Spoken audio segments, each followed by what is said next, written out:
Ya, terima kasih masih bersama kami di iNews Today. Pemirsa, pemerintah mengevakuasi 22 WNI dari Iran. Pemulangan ini merupakan bagian dari gelombang pertama proses repatriasi WNI imbas konflik di Timur Tengah yang memanas. Ya. 22 WNI dari Iran tiba di Bandara Soekarno-Hatta pada Selasa sore. Menteri Luar Negeri mengatakan pemulangan puluhan WNI ini merupakan gelombang pertama.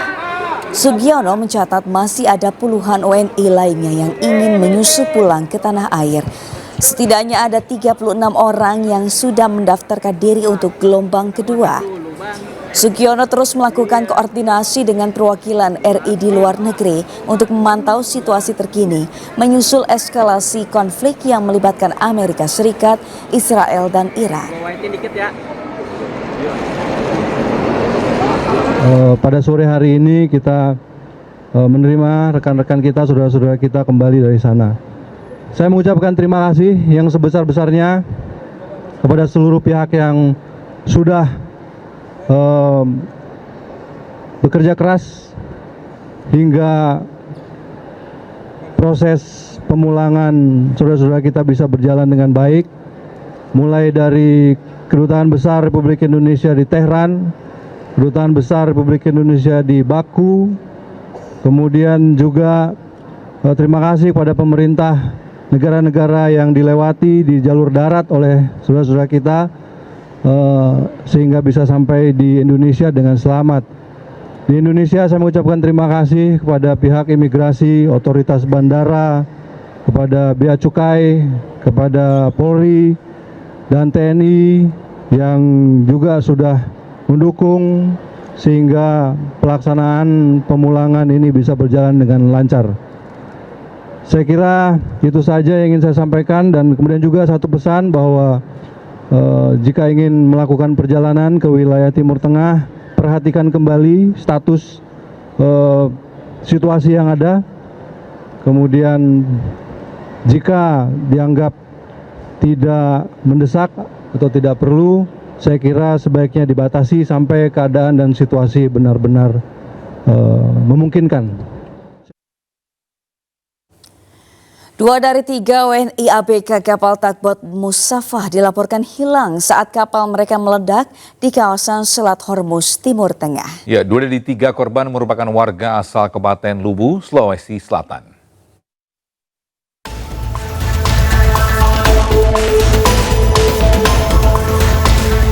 Miswar Maturusi, seorang kapten, dan Sirajudin, engineer kapal Tugboat Musafah II milik perusahaan kapal pelayaran Abu Dhabi, hingga kini masih belum diketahui keberadaannya. Kedua korban yang hilang merupakan warga asal Kabupaten Luwu, Sulawesi Selatan. Kedua ABK tersebut hilang kontak dengan pihak keluarga setelah kapal mereka meledak di Selat Hormuz, Timur Tengah pada Jumat 6 Maret 2026. Awalnya Sirajudin dikabarkan selamat, namun kabar tersebut dibantah oleh KBRI. Pihak KBRI menyebut 3 orang ABK asal Indonesia kini masih dalam pencarian oleh pihak otoritas setempat. Ya, pas di kejadian kan kita dikasih tahu ya dari pihak keluarga gitu kan.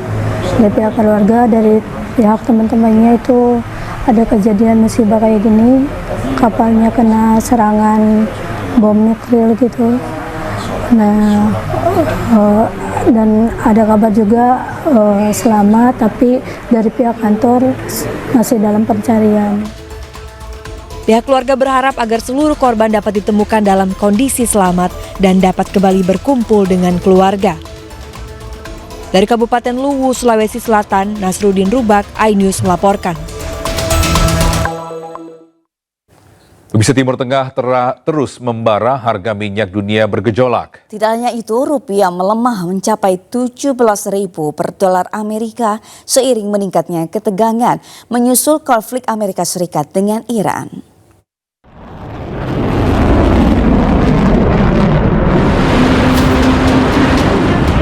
Diduga terdampak perang di Timur Tengah, harga minyak mentah dunia menembus $100 AS per barel. Kenaikan ini juga dipicu pemangkasan produksi minyak oleh produsen energi utama di Timur Tengah.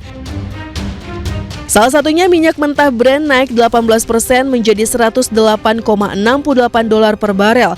Kenaikan ini menjadi yang tertinggi sejak invasi Rusia ke Ukraina pada Februari 2022 yang sempat melonjak jauh di atas $100 per barel. Selain itu, IHSG dan rupiah jatuh. Rupiah dibuka 17.017 per dolar Amerika Serikat, turun 90 poin dari penutupan Jumat pekan lalu. IHSG juga melemah ke level 7.374, turun hampir 5%. Menurut Menteri Keuangan Purbaya Yudi Sadewa, perekonomian Indonesia masih berada dalam kondisi yang baik dengan fundamental yang cukup solid. Yang jelas kita monitor dari waktu ke waktu dan saya nggak akan terlambat mengambil keputusan kalau diperlukan. Tapi Pak, rupiah udah tembus 17.000 Pak, rupiah 17.000 sama IHSG anjlok sama IHSG anjlok Pak. Rupiah 17.000, IHSG anjlok karena sebagian teman-teman ekonom bilang katanya kita sudah resesi, menuju 998 lagi, yang gitulah, daya beli sudah hancur. Tidak seperti itu, ekonomi sedang ekspansi, daya beli kita jaga mati-matian, dan boro-boro krisis, boro-boro bahasa Indonesia. Jangankan krisis, resesi aja belum, melambatnya aja belum, kita masih ekspansi, masih akselerasi. Itu yang kita jaga terus dalam beberapa minggu ke depan. Tidak hanya di Indonesia, di Los Angeles dan California, warga menghadapi kenaikan harga bensin tercuram sejak tahun 2012. Bahkan di beberapa SPBU, stok bensin bahkan kosong. Lonjakan harga terkait dengan gangguan di Selat Hormuz, serta penutupan kilang dan biaya regulasi di Amerika. Tim Liputan iNews melaporkan. Ya, sementara itu Presiden Prabowo Subianto yakin Indonesia siap menghadapi segala dampak yang ditimbulkan akibat perang yang terjadi di Timur Tengah. Indonesia pun siap swasembada pangan hingga energi sehingga tidak bergantung dengan negara lain. Kita akan mengalami kesulitan, saya tidak akan menutupi itu. Tapi kita punya kekuatan, saya kira, perkiraan saya, kita akan keluar lebih kuat.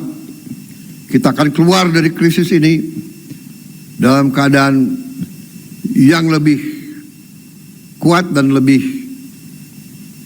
makmur, lebih produktif, lebih mampu berdiri di atas kaki kita sendiri. Apapun terjadi, di mana bangsa-bangsa lain banyak akan mengalami kesulitan, minimal kita aman.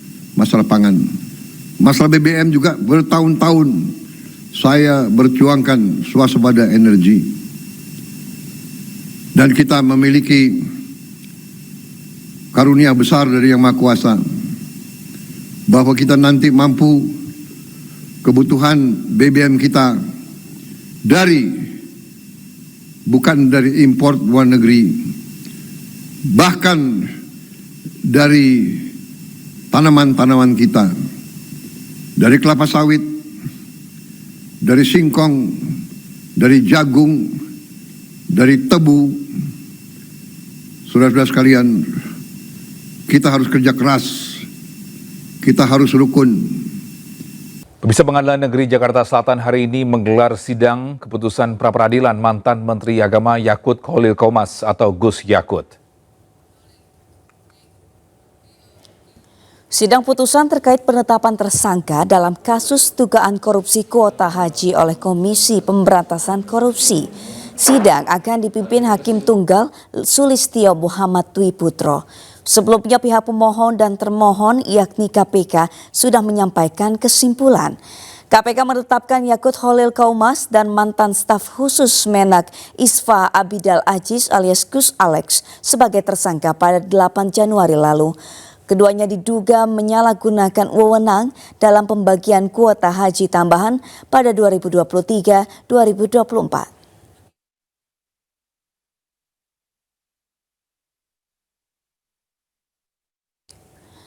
Dan pemirsa, untuk mengetahui informasi terkini kita bergabung dengan rekan Amrina Rida di Pengadilan Negeri Jakarta Selatan. Ya, selamat pagi Amrina, bagaimana berlangsungnya proses sidang keputusan pra-peradilan Gus Yakut digelar?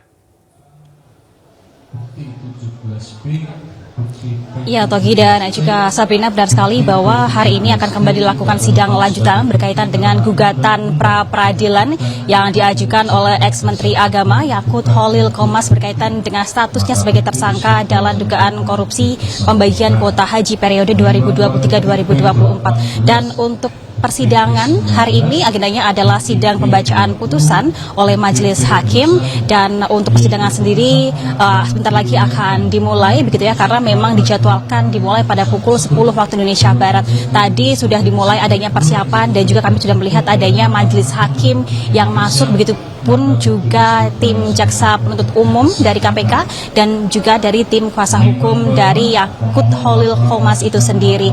Dan dalam sidang pembacaan putusan kali ini, Togi dan juga Sabrina, ini akan menjadi salah satu persidangan final yang akan menentukan apakah status Yakut Khalil Qomas sebagai tersangka oleh KPK ini sah ataupun juga tidak. Karena kalau kita kilas balik begitu ya, bahwa untuk sidang pra-peradilan ini diajukan oleh Yakut Khalil Qomas pada kurang lebih adalah awal Februari lalu, di mana dalam gugatan tersebut Yakut Khalil Qomas bersama dengan tim kuasa hukumnya ini meminta agar tim Majelis Hakim membatalkan statusnya sebagai tersangka berkaitan dengan adanya dugaan korupsi kasus pembagian kuota haji periode 2023-2024. Dan kalau kita kilas balik sedikit, Togi dan juga Sabrina, bahwa memang dari pihak KPK menetapkan Yakut Khalil Qomas sebagai tersangka ini pada awal Januari 2025, dan kemudian usai dari pihak Yakut mengajukan gugatan pra-peradilan pada awal Februari ataupun juga lebih tepatnya pada 9 Februari 2025 lalu, ini hingga kini setelah berminggu-minggu sudah ada beberapa tahapan-tahapan yang sudah dilalui, mulai dari tahapan pembacaan gugatan, lalu juga replik duplik hingga pembuktian. Dan dalam beberapa persidangan yang berlangsung tersebut, ini terdapat sejumlah argumen-argumen yang dimiliki oleh kedua belah pihak, baik itu dari pihak Yakut dan juga dari pihak tim JPU KPK, di mana dari tim kuasa hukum Yakut ini menilai seharusnya Hakim membatalkan status Yakut sebagai tersangka dikarenakan mereka menilai bahwa penetapan Yakut Khalil Qomas sebagai tersangka oleh KPK ini tidak sesuai dengan pasal 90 ayat 2 dan ayat 3 KUHP baru, di mana seharusnya penetapan Yakut sebagai tersangka ini disertai dengan adanya surat penetapan. Namun dari tim kuasa hukum menilai bahwa hingga saat ini Yakut Khalil Qomas tidak menerima adanya surat penetapan, melainkan hanya menerima surat pemberitahuan saja. Lalu dari tim kuasa hukum Yakut ini menilai bahwa penetapan Yakut sebagai tersangka ini tidak sesuai dengan prosedur karena tidak disertai dengan adanya salah satu bukti, yakni adalah laporan kerugian negara dan juga laporan audit yang berasal dari Badan Pemeriksa Keuangan. Sementara kalau kita lihat juga dari satu sisi, yakni di sisi jaksa penuntut umum KPK, mereka menilai bahwa penetapan Yakut sebagai tersangka ini sudah sesuai dengan prosedur, yakni didasarkan pada kecukupan alat bukti, yakni 2 alat bukti. Dan dari pihak KPK sendiri ini menilai bahwa dari kasus yang menjerat Yakut Khalil Qomas ini, mereka menganggap ataupun juga menduga ada aliran uang yang diterima oleh Yakut dan juga tim Kementerian Agama berkaitan dengan adanya pembagian kuota haji tambahan pada periode 2023 dan juga 2024. Untuk sidang sendiri memang nampaknya sudah akan berlangsung beberapa waktu lagi. Kita akan melihat nanti bagaimana pada akhirnya Majelis Hakim apakah akan mengabulkan gugatan Yakut berkaitan dengan status tersangkanya atau juga tidak.